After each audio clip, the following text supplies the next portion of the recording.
একটা বাড়ি করব, গাড়ি করব, আমার ফ্যামিলিরে দেখব, যেই কারণে মানুষ বিদেশে চলে যায়। যে আত্মীয় স্বজন থেকে সে দূরে থাকবে, কষ্ট করবে, তারপরেও মাস শেষে সে কিছু টাকা পাবে, সেই টাকা দিয়ে তার সংসার সুন্দরভাবে চলবে।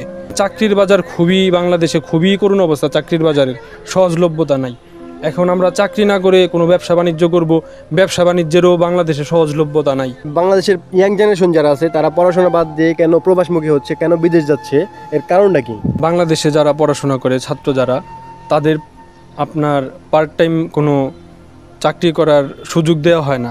যেই কারণে হয় কি, পড়াশোনা শেষ করার পরে দেখা যায় আমাদের সিভি ভারী হয় না, সিভিতে এক্সপিরিয়েন্সের কোনো আমরা দিতে পারি না, আমাদের কোনো এক্সপিরিয়েন্স থাকে না। এখন আসলে সরকারি চাকরি তো আসলে সবাই করতে পারে না, সবাই পায়ও না। আর সরকার কয়জন স্টুডেন্টকে চাকরি দিবে, সম্ভব না তো। যেই কারণে আমাদের প্রাইভেট চাকরির দিকে ঝুঁকতে হয়। এখন প্রাইভেট সেক্টরে ওনারা এক্সপিরিয়েন্স ছাড়া চাকরি দেয় না। যে কারণে চাকরির বাজার বাংলাদেশে খুবই করুণ অবস্থা। চাকরির বাজারের সহজলভ্যতা নাই। এখন আমরা চাকরি না করে কোনো ব্যবসা বাণিজ্য করব, ব্যবসা বাণিজ্যেরও বাংলাদেশে সহজলভ্যতা নাই। মানে আমি যে সহজে একটা বিজনেস করব, সহজে কোনো একটা প্রতিষ্ঠান দাঁড় করাবো, সেটা সহজে হয় না। এবং এইটার চতুর্মুখী নানান ধরনের ঝামেলায় পড়তে হয় আমাদের। এই ইনভেস্টের জন্য টাকা লাগে। আবার দেখেন, টাকা আমার নিজের না থাকে, আমি যদি কোথাও কোনো এনজিও থেকে বা কোনো ব্যাংকে থেকে আনি, সেটার বিনিময়ে সুদ দিতে হয়। পরে দেখা যায় যে টাকা এনে আমি ব্যবসা করে লাভ করতেছি, কি লাভ করে আমি নিজে সংসার চালাবো, কি আমার সুদ দিয়ে আরও আমার জায়গা জমি বিক্রি করতে হয়। যেই কারণে মানুষ চিন্তা করে যে আমি বিদেশে যাই, যদি সেটেল হইতে পারি, আমি কিছু টাকা পয়সা কামাবো, আমি একটা বাড়ি করব, গাড়ি করব, আমার ফ্যামিলিরে দেখবো।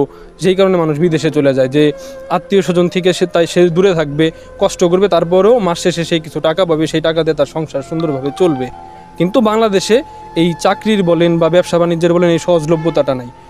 এইটা হচ্ছে মূল কারণ। আবার আরও কিছু কারণ আছে, যেরকম বাংলাদেশের ছেলেপেলেরা গেমসে বলেন, মাদকাসক্তিতে এরা খুবই অ্যাডিক্টেড হয়ে গেছে। অল্প বয়সেই মাদকের সাথে জড়ায় যায়, যেই কারণে ফ্যামিলির প্রেশারে, ফ্যামিলির চাপ দিয়ে অনেকেই বিদেশে পাঠায় দেয়। আসলে আমরা প্রবাসী থাকি, এর জন্য কিন্তু আমরা অনেক সময় অনেক কিছু জানি না, কিন্তু সে যা বললো এগুলা কিন্তু বাস্তব জীবন থেকেই সে কিন্তু কথাগুলো বলছে। সে কিন্তু অলরেডি বাংলাদেশে আছে এবং তার জীবনের কিন্তু মানে কি হবে না হবে সেটা কিন্তু সে ভালো করে জানে না। সে কিন্তু অলরেডি পড়াশোনা করতেছে, ইনশাল্লাহ ভালো কিছু হবে। কিন্তু বাংলাদেশের যে পরিস্থিতি, এই পরিস্থিতি এক সময় না এক সময় ভালো হবে। আমি বাংলাদেশের সরকারের কাছে সবসময় আবেদন করি যে বাংলাদেশের যে চাকরির সুযোগগুলো, এগুলো মানে অনেক সহজ করে দেওয়া হোক এবং স্টুডেন্ট থাকা অবস্থায় যেন বাংলাদেশের স্টুডেন্টরা চাকরি করতে পারে, সেরকম একটা পার্ট টাইম জবের একটা অপরচুনিটি করে দেখ।